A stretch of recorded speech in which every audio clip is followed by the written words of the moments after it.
I think that we're hitting an inflection point where governments are recognizing the simple fact that crypto is here to stay.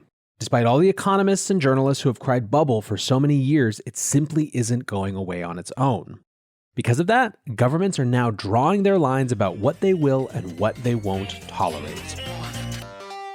Welcome back to The Breakdown with me, NLW. It's a daily podcast on macro, Bitcoin, and the big picture power shifts remaking our world. The Breakdown is sponsored by Nexo.io and Circle, and produced and distributed by CoinDesk. What's going on, guys? It is Monday, June 29th, and today we are talking about the UK Binance ban. First up, however, let's do the brief. First on the brief today, Indian investments in crypto are absolutely popping off. Chainalysis released a report saying that Indians have invested $40 billion in crypto markets this year. That's up from $200 million last year. Daily trading values are up about 900% in the last 12 months. The headline Bloomberg went with was, "Even gold-obsessed Indians are pouring billions into crypto." One younger investor was quoted as saying, "I'd rather put my money in crypto than gold. Crypto is more transparent than gold or property, and returns are more in a short period of time." In total, there are now more than 15 million Indian crypto investors. India, meanwhile, still doesn't have legal clarity about crypto, but it does seem like the worst-case scenarios of outright bans are increasingly unlikely. Next up on the brief, the first Mexican bank to accept Bitcoin. Ricardo Salinas Pliego is the 166th richest person in the world and one of the richest men in Mexico. He tweeted this weekend to Michael Saylor saying, "Me and my bank, Banco Azteca, are working to be the first bank in Mexico to accept Bitcoin." Saylor had commented on a video shared by Pomp where Salinas was seen discussing how he had witnessed hyperinflation firsthand and why he thinks all fiat currencies are fraud. Grupo Salinas, his company, owns telecom, media, financial services, retail, and more, so not a bad ally to have. Third and finally on the brief today, Tether FUD from the Fed. Last week, a senior U.S. Federal Reserve official, Eric Rosengren, gave a presentation where he talked about financial stability challenges. One of them was, quote, periodic disruptions to short-term credit markets, and in that he called Tether one of the risks. He elaborated his position on Yahoo, saying, "The reason I talked about Tether and stablecoins is if you look at their portfolio, it basically looks like a portfolio of a prime money market fund, but maybe riskier. It has a number of assets that, during the pandemic, the spread got quite wide on those assets. I do think we need to think more broadly about what could disrupt short-term credit markets over time, and certainly stablecoins are one element. I do worry that the stablecoin market that is currently pretty much unregulated as it grows and becomes a more important sector of our economy, that we need to take seriously what happens when people run from those type of investments very quickly."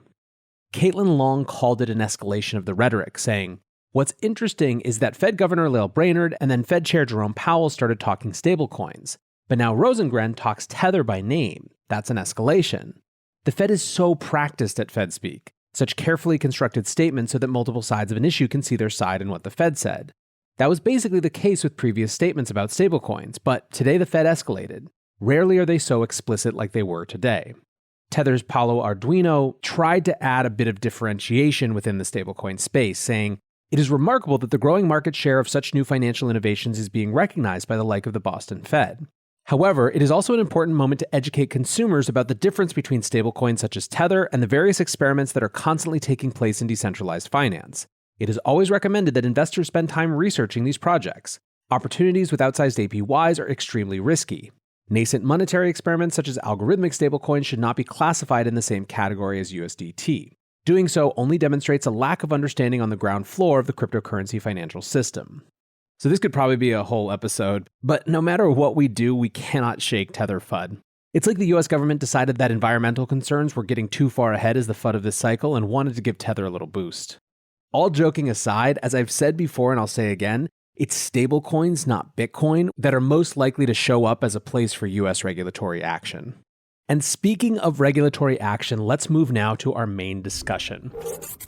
One would be forgiven for thinking that there is an increase in regulatory scrutiny around Binance, the world's biggest crypto exchange. On Friday, Japan's Financial Services Agency issued a warning about the company. The FSA said that the company is not registered to do business in Japan. Last month, the company issued a similar warning regarding Bybit. This also wasn't the first time the FSA has had something to say about Binance. In March 2018, they issued a similar notice. At that time, rumors swirled that Binance was subject to criminal charges by the FSA, which CZ said was absolutely untrue and that they were in, quote, constructive dialogues with the regulator. Given that it's been 3 years, his version of the story seems likely closer to the truth. Regarding this FSA notice, a Binance spokesperson said, "Binance does not currently hold exchange operations in Japan, nor do we actively solicit Japanese users." Looking for the best way to unlock your crypto's liquidity? Nexo.io is exactly what you need. Borrow against your digital assets at just 6.9% APR. Earn passive income with yields of up to 12%. And swap between more than 100 market pairs with the Instant Nexo Exchange. Try the Nexo Wallet app to get the whole 360 degrees of crypto banking. Get started at Nexo.io. That's Nexo.io to get started today. Circle Yield is now available in early access. Businesses can apply today. This white glove service enables qualified businesses to deploy capital into crypto yield and generate returns up to 6% with 1 to 12-month terms. With Circle Yield, built entirely on USDC, your funds are fully secured with Bitcoin collateral, giving you added protection and peace of mind as your interest grows. Visit circle.com/yield to learn more. That's circle.com/yield.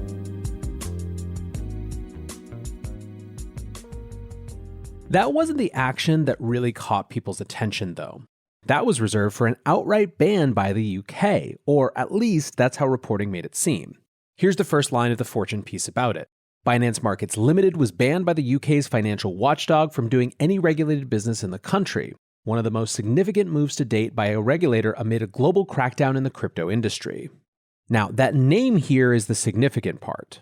Here's what Binance tweeted about it. "We are aware of recent reports from an FCA UK notice in relation to Binance Markets Limited, BML. BML is a separate legal entity and does not offer any products or services via the Binance.com website. The Binance Group acquired BML May 2020 and has not yet launched its UK business or used its FCA regulatory permissions. The FCA UK notice has no direct impact on the services provided on Binance.com. Our relationship with our users has not changed. We take a collaborative approach in working with regulators, and we take our compliance obligations very seriously. We are actively keeping abreast of changing policies, rules, and laws in this new space." And let's actually read the FCA's notice specifically. "Consumer warning on Binance Markets Limited and the Binance Group. Binance Markets Limited is not permitted to undertake any regulated activity in the UK. This firm is part of a wider group, Binance Group. Due to the imposition of requirements by the FCA, Binance Markets Limited is not currently permitted to undertake any regulated activities without the prior written consent of the FCA. No other entity in the Binance Group holds any form of UK authorization, registration, or license to conduct regulated activity in the UK. The Binance Group appears to be offering UK customers a range of products and services via a website, Binance.com. It then goes on to warn about crypto in general. One key line from that is, while we don't regulate crypto assets like Bitcoin and Ether, we do regulate certain crypto asset derivatives, such as futures contracts, contracts for difference, and options, as well as those crypto assets we would consider securities. So let's talk now about different reactions to this news. Some had some things to say about the UK specifically. From what I gather, people have roughly the same perception about the FCA as they do about New York State when it comes to crypto regulation, and to them, this confirms that the UK is going to be a comparatively hostile jurisdiction. Another dimension, though, to the story is increased regulatory scrutiny everywhere, and I actually have a theory about this. I think that we're hitting an inflection point where governments are recognizing the simple fact that crypto is here to stay. Despite all the economists and journalists who have cried bubble for so many years, it simply isn't going away on its own. Because of that, governments are now drawing their lines about what they will and what they won't tolerate. That's going to be different in different places. Here's what Kirill Suslov, the CEO of the trading app TapTrader, said about the UK. Quote, "FCA is usually after leveraged high-risk trading, not crypto per se. Binance apparently was targeted because of its futures and margin trading. Spot trading of Binance shouldn't be included in the ban, really." Now, if you listened to my show last week on McAfee and the end of crypto's Gonzo era, one of the things I mentioned is that it seems possible to me that in 10 years, there will be certain parts of today's crypto markets that still seem extremely gonzo based on the perspective that we've gained. The one that I referenced specifically was 100x leverage trading. I think there are signs that leverage trading and derivatives are going to be one of those lines that regulators start to draw. Take the example of Canada. Last week, the Ontario Securities Commission released a statement of allegations against Bybit. Here's the key line. Bybit is subject to Ontario securities law because crypto asset products offered by the Bybit platform are securities and derivatives. Bybit has nonetheless failed to comply with the registration and prospectus requirements under Ontario securities law. So this is an escalation from a March 29th action where the Ontario Securities Commission issued notice to crypto trading platforms that were offering derivatives and securities that they had to bring their operations into compliance with Ontario securities law, or as they put it, face potential regulatory action. Binance, for its part, has actually made the decision to leave Ontario entirely because of this new shift. Canada is also not the only place with a growing focus on derivatives and leverage. This morning, Huobi put out a notice that it was discontinuing derivatives trading for Chinese users. It did the same for UK users. Now, this was somewhat expected. There's been an argument that part of why China is cracking down on crypto are their concerns about financial and social stability. Others have rightly pointed out, however, that it seems that if stability were a primary motivation, trading, particularly leverage trading, would be more of a target than mining. For that reason, the industry has had its eyes on what moves the exchanges serving mainland Chinese users like Huobi would do, and maybe we've got our answer now. As an aside, the oldest and longest running Bitcoin exchange in China, BTCC, has fully and finally closed its Bitcoin trading business following the latest anti-crypto actions in China. Given that this exchange started all the way back in 2011, it's clearly the end of an era. So what do you think? Are we at the beginning of a global crackdown on leverage on crypto derivatives?